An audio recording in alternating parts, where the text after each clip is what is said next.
If you're out there working hard, wondering what's next, and feeling frustrated and unclear because you're not getting the right answers, this podcast is for you.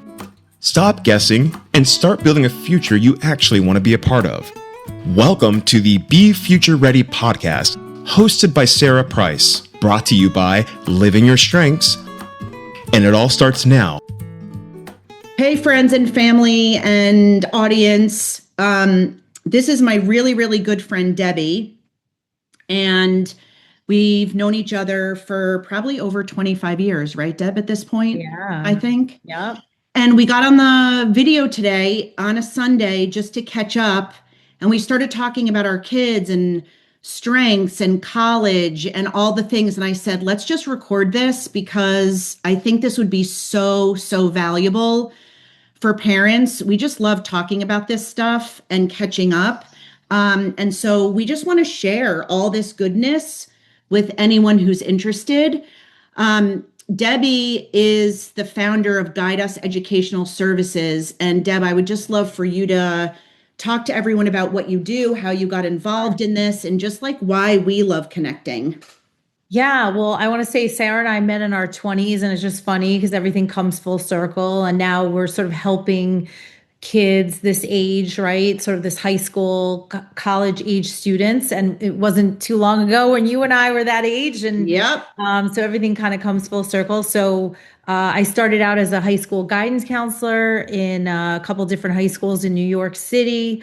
And then when I got pregnant with my first son, who is 21 years old, I said, I wanted to start a business. I wanted to help kids get into college because I was doing a little bit of that while I was at the job as a school counselor. Yeah, but I remember that. I wasn't like deep dive. And that was the part that I actually really loved about the process. So I started my business, and it's been, basically 22 years, and I help students with the college admissions process.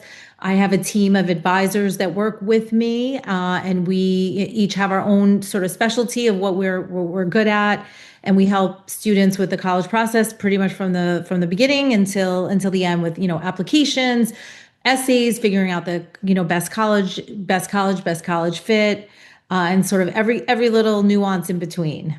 So this is my most favorite question to ask you. Okay. What if a student comes to you and is like, I want to go to Harvard or Yale or Princeton, and like, what is your process in figuring out if that even makes sense for them? Yeah. So my automatic is I am 100% honest. So I actually had a meeting with a student today who said, he wanted to meet because he wanted to tweak the list that I kind of created for him. And he put on about 4 or 5 pretty, what I would call reach schools. Now, nothing is hidden. I mean, you can go on to any site, you can go Harvard site or, Georgia or Wisconsin or Maryland, and you can look at what their stats are. So there's no secret. And that's what I did. I pulled it up and I said, okay, well, let's look at the numbers. Let's look at what the middle 50% is for students to get into these schools. And what I said to him is, listen, I'm going to tell you straight up that these schools are going to be a reach because you know what your numbers are. These are what sort of the numbers are. If you want to apply, you have to go in knowing that it's a reach. And when it's a reach, it's going to be, hard to get into. And if you're okay with that, then we can do it. And if you're not, if you feel like you're going to get crushed at the end, then we really need to have a conversation of, how realistic is this? Because I can't really say to a student, a flat out no, right? Right. But what I will say is like, listen, the gap is so wide. Like if their middle 50% SAT scores are in the 1500s and yours is a 1250, I mean, that's a big gap, right? And same thing with GPA and all that kind of stuff. So, and I might say to them, well, why Harvard or why Yale or why Maryland or Wisconsin or whatever. So we definitely have those conversations. But at the end of the day, I'm always very honest with, here's the reality. I present that to you. And then at the end of the day, it is your choice how you want to proceed from there. So I do as best persuasion versus I persuade a family or a student based on my knowledge of this, of being in this business for so many years. Yeah. So I have a question for you, but before I ask that, so one of my sons is a sophomore in high school, and I'll be sending him to you soon, for sure. But he really cares about his grades, very serious about his grades, is one of the kids that has to study, right? My other kid doesn't really, and he just a different brain and a different kid. But my 15-year-old is serious about his grades, and he right now has like a 3.6 GPA or something. Well, he was sick and he didn't do an assignment, and like, I don't know, some grade went from like a 92 to an 88 or something. Still 3.62. Started freaking out because he doesn't think he's going to get into college, right? Mm-hmm. I don't know what to say to him, right? Which is why I'm going to send him to you. But that leads into my question, like, how early should families start thinking about a college strategy? And is there something I can tell him, like, when does he actually need to be concerned about his GPA? Yeah. Well, first of all, one grade is definitely not going to affect his entire life and his entire trajectory of getting into college. So I would just say reassure him with that. I love starting with sophomore year, to be honest. I mean, there are actually some colleges that actually don't even include ninth grade in the GPA altogether. And I know there's some companies out there that start in like sixth and seventh grade and do projects and everything. It's just not my style. It's not my philosophy. We love starting with 10th/11th graders. 10th grade is great because we just have a little more time to figure out, we take the process slower. We break it down into pieces.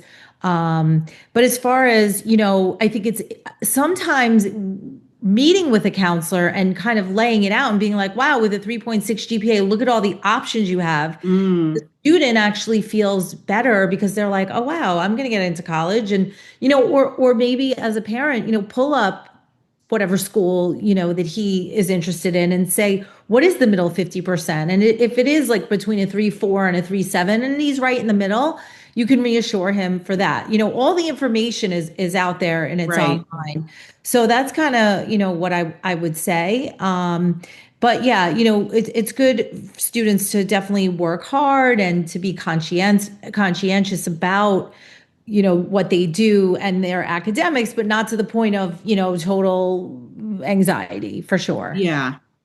So what do parents misunderstand about the college admission process? I mean, I feel like there's so many things I don't know, and it stresses me out so much. Yeah, I mean, I would say, what they don't understand is that it's not like it was when they were applying to college.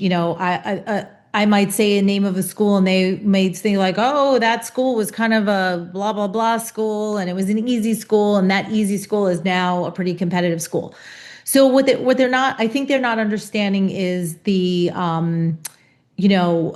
how it is competitive, and, that the students are now competing in a totally different way. They're competing against their immediate high school constituents, then they're competing against their sort of geography, like New York, North Carolina, right? And then they're competing against kind of the whole country and the world.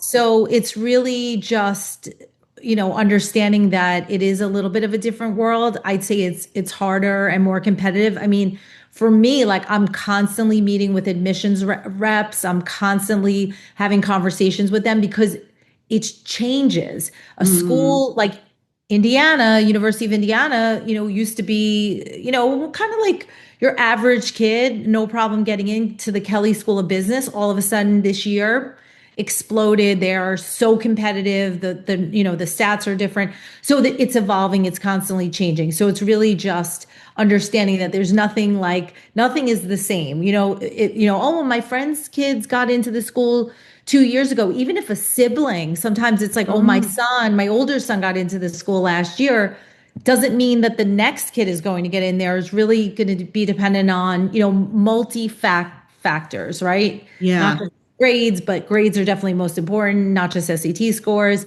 but other things as well. So on that topic, because I try to tell my kids this all the time, and as a strength-based coach, and trying to understand what they're good at and what they want to do, and having to match that with the type of college, with the type of major, those type of things. I love it.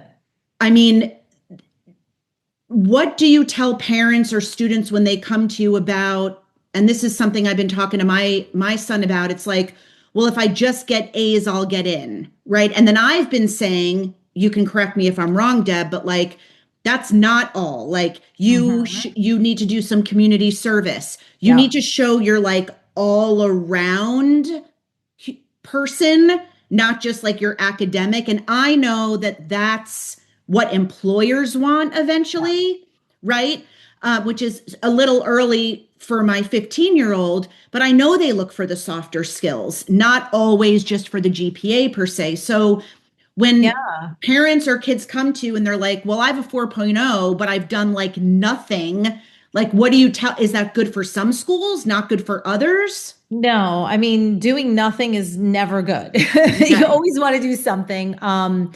And yeah, so, listen, the reality is that grades are 100% the most important thing. You need to have a certain, the grades, the GPA, and the, depending on if you're going to send your scores or not, because a lot of schools are test optional, which is great, are going to be the most important thing. But then after that, right, because you have two students that are identical with the same exact GPA, with the same exact scores, what's going to make you stand out over them? And that's going to be what you do on, extracurricular.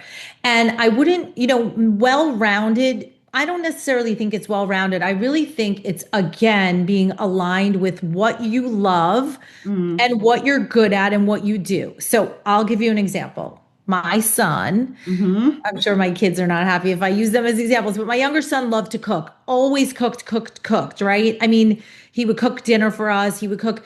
And so it was like, where can you use this skill to help others, right? For community service. He's not going to be the kid who's going to go, unfortunately, into a nursing home and play board games with them. He's going to be the kid who's going to cook a tray of food to donate, somewhere. And that's what he did. So, he used what he loved and what he was good at, and he used that to help others in his life. And that was where he sort of aligned within a community service. There was a teacher at school who parent passed away, and he made him, a tray of food that probably would last the family for a good 2 weeks, So, so those are the kind of things that, that I always, tell students. I was talking to another student today who's interested in doing something with like sports broadcasting and management. And we were talking about like, well, is there any way you can get learn about this field, like learn about this kind of thing? And he was like, oh, my friend's dad is like something with, some kind of sports something.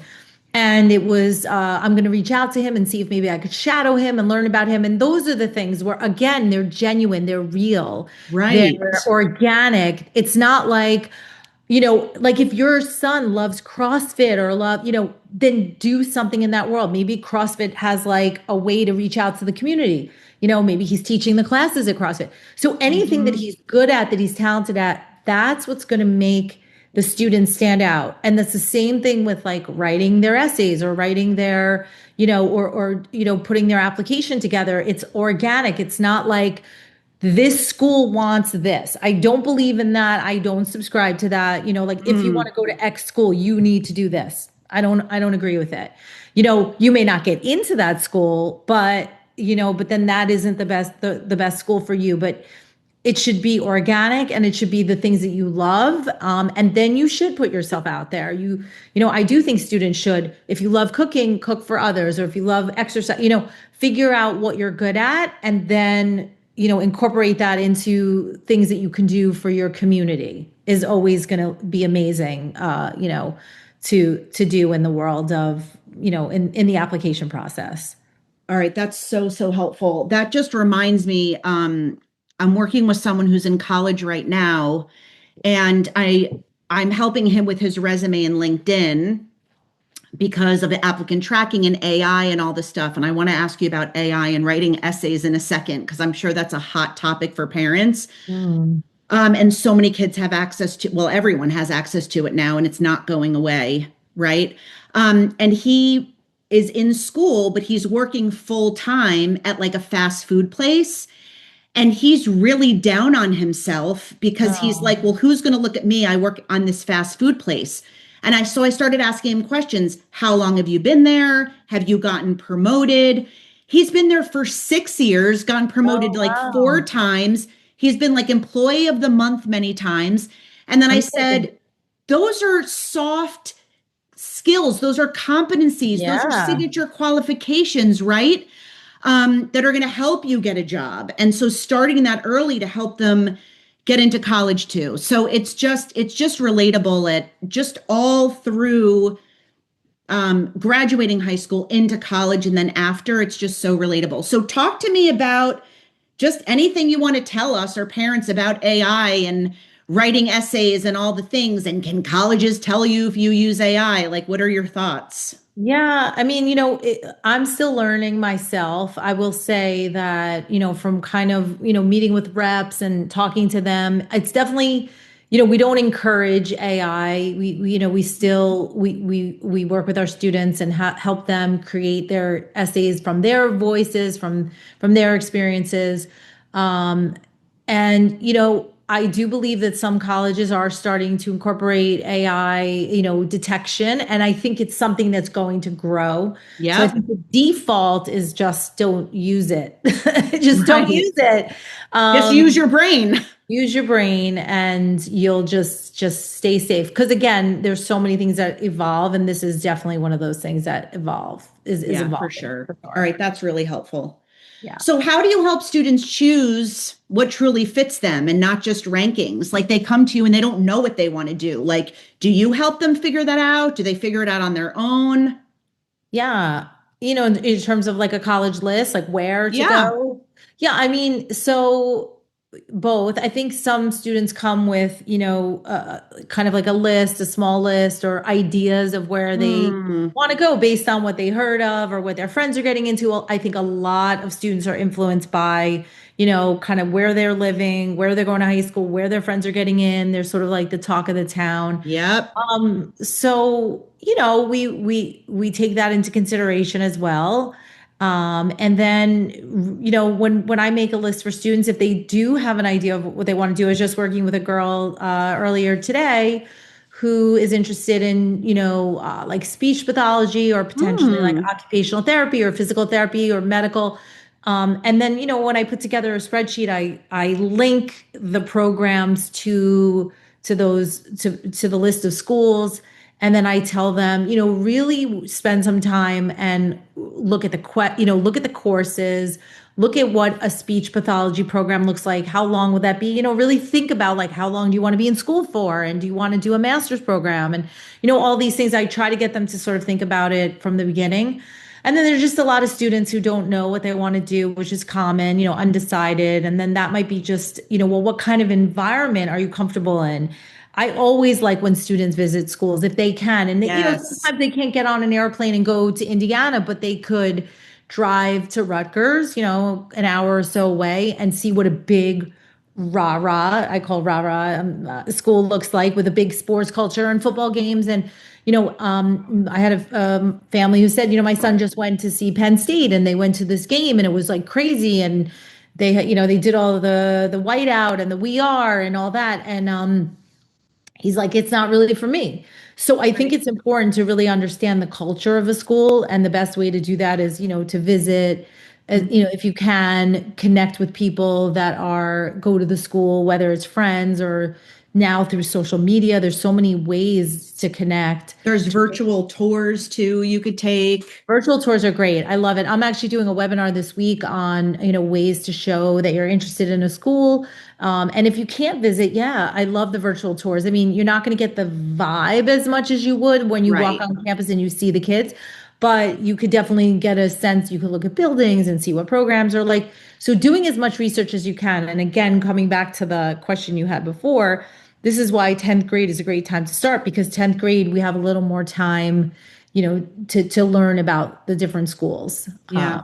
Yeah. It's so interesting because I was just working with a young adult, a girl who Her mom went to a certain school, very, very large school. And then her sister went to that school. Okay. Mhm. So when her mom said, what school do you want to go to? She was like, oh, I'm just going to go to that one. Like you Mhm. and sister went there. And then what happened? She went there 2 weeks later, miserable, came home, right? So, like, thought she needed to go there because her mom and her sister went there. And I mean, this Yep. happens all the time, Deb, right? Sure. Yep. And it's like, not doing any other research, not figuring out what matches her. So her mom called me and said, she's depressed, she's anxious, she doesn't feel worthy, she feels like a failure.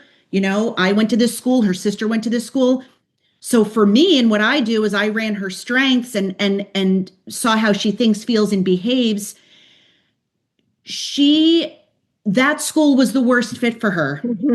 She doesn't like people. She doesn't want to talk to people. She doesn't lead with relationship building. She wants to go to a school with 50,000 people. Like, we could have saved so much angst just by doing that, right? And so I so agree with you. And even when I was traveling with my older son to school, he had a stack ranked list because we couldn't go travel to 27 schools, right? Like we had to pick three top schools to travel to. And there was these two schools in Florida he thought he wanted to go to. So we knocked them out in one visit, but his top ranking school we did a quick tour and we were like, absolutely not. And that school was like Mhm. 60 grand a year. And we thought it was going to be his top choice. And we're like, this doesn't fit his personality. This doesn't fit Wow. his strengths. This is not the place he should go. So it's so valuable. Even if you don't, have a lot of money to travel, then I mean, from a family perspective, and you're the expert, I just so agree that just go and feel the atmosphere is so important. Yeah, I mean, it's making me think of the whole transfer thing. So at least 1 to 3 times a year since I've been in business, which is 22 years, I will get a phone call around January from a family whose Mm. child, and it's always no one that worked with us. It's always somebody that I never met, Yep. who wants to transfer. And I don't know if you know this, but a lot of colleges will accept a student for January. I don't know if you knew this, but Oh. so there's so many colleges that will accept students for January because there's always open spots in January because of the amount of students that leave after the first semester. So there's always, Oh. right, but it'll never be public and it's not something that's, necessarily talked about, but a lot of colleges will, let's say a student is kind of on the fence, or they'll send them abroad for first semester and then they get in for January. It's many schools, Tulane, Northeastern, many schools do this. So, I'll get the call, my child wants to transfer. And there is, like you said, there is a lot of shame around it. And what I always tell the Mm. student is like, hey, you should be shocked about how often this actually happens. And it's very normal to think about, and it's funny, like the one girl that I'm thinking about, she was at also a big giant school. She's kind of like a homebody and she, likes to cook and she likes to like Mm. color and whatever. And, just not really into the whole sorority thing, and this is one of these schools where the sorority thing is sort of like the most important, it seems to be a very important part of the school culture, and it just wasn't the right fit for her. So it happens a lot and it happens very often, and I do think it's really important, and I always encourage families, and again, where I'll say like, hey, I know you can't but maybe fly to Indiana, but maybe take a ride to this big school, Penn State, Rutgers, depending on where you live, to get a feel for what it would be like to be at a bigger school. And then Oh. ask your friends, ask around, use your resources as best you can to really figure out kind of the best fit. But that's great that you did that with your son so that he could see, right? Because it's like, what makes us rank this list anyway? We have no idea, it's or maybe it's like it has the major and it has this and that, but then you go there and you're like, nope, not for me. Which I Right. always love because I always tell students, tell me what you like, but tell me what you don't like. And I don't care what you're feeling, like what your comments are, but it always helps me to know so that then I can kind of formulate a better list for you or a different list or tweak your list. Okay, so question that I'll ask personally, but this is going to apply to anyone. So let's say someone wants to work with you or your team. I definitely want to talk to you about how they get in touch with you and Yeah. because what you offer is so valuable. But I'll use myself as an example. So I send my 15-year-old to you. He's in the middle of 10th grade. What does your process look like? How does this work? And how long do students work with you or your team? Can you take me through that? Yeah. So, pretty much we start, one of the first things we do with a student is we start talking about kind of like their resume, what are they doing now? What are they interested in? And maybe giving some suggestions. We'll start kind of like working on a resume. Some colleges will actually ask, hey, do you have a resume? Attach it here. So we start talking about different activities, learning about the student. And then, at some point, next step would be to kind of start working on a list. And that would really depend on the student. Like, let's say the student is pretty clear, like, I want to be down south, I want to do medical, blah, blah, blah. So some families are pretty much like, hey, we want a list sooner rather than later because we want to start doing college tours. So we do that. And then once we start getting into the junior year, we start working on personal statement, which is the Common App essay, and we do that. And really all along, we're just kind of like talking to the student about the list. The list keeps sort of evolving and tweaking. And then we're just working on pieces of the application, working on the essay, working on the resume, working on the list. And then when we get into sort of like the summer going into the senior year, so junior summer into senior year, our list will hopefully be finalized. And then we'll start working on, all the parts of the application, all the supplemental essays and kind of working on the Common App and all that, and then start, applying. And, it's detail oriented, right? Because some kids will have, you could have 10 essays. It depends on where you're applying, what your list is looking like. Depends on the student. Again, with my advisors, some are really enjoy working with what I call the high flyers, the kids that take lots of AP classes and super high academics, high achieving. We have a couple counselors that really align with that, and then we have other counselors that work with kids who have learning challenges. We have counselors who work with student athletes. We've had some pretty cool. We've had pole vaulters and rowers and horseback riders, and we actually have a water polo student this year, so we have some cool things. So so that might be something where a family says like, well, we want to be near, whatever, a horse farm or water or whatever that is. So that's kind of the process. Obviously a little more detailed. And in terms of getting, you could reach out to me, through my website, Guidus Educational Services.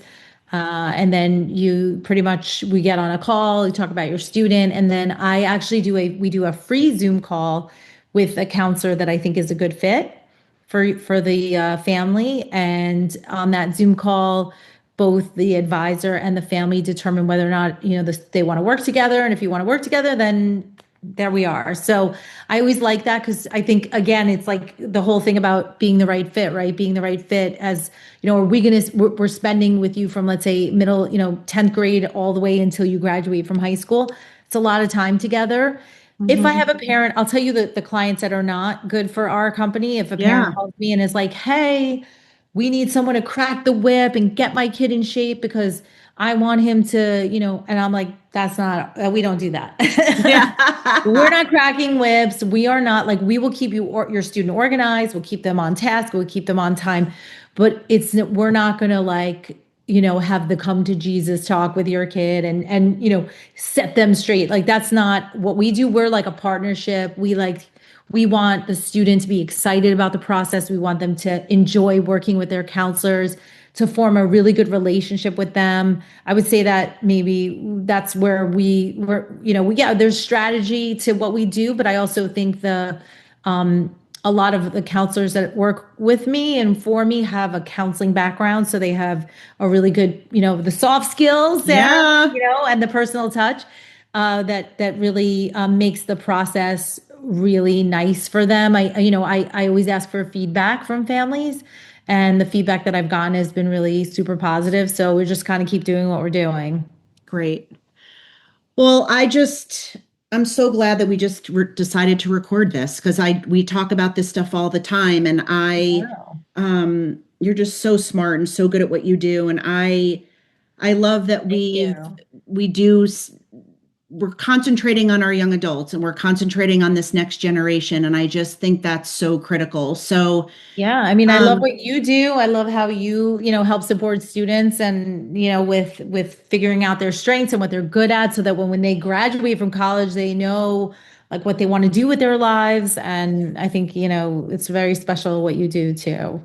it's just critical. I mean, I laugh with my kids all the time and I'm like, "Oh, let me help you with this." And they're like, "Absolutely not." Right? So, it just takes someone else, right, to work with them, which is why my son will work with you and I won't, because it just takes someone else to take them through the process. So, Listen, um, in transparency, I did not work with either one of my children to help to formulate their essays and work on their, college essays. They worked with one of my people. So yep, yeah, it's hard as a parent. A lot of parents will say to me, like, I think I can do this process, but I just want to maintain a good relationship with my child. And I yes, say, yeah, that's probably like 50% of the reason why I get hired. yeah, Like, and really, it is a big process. It's almost like, you know,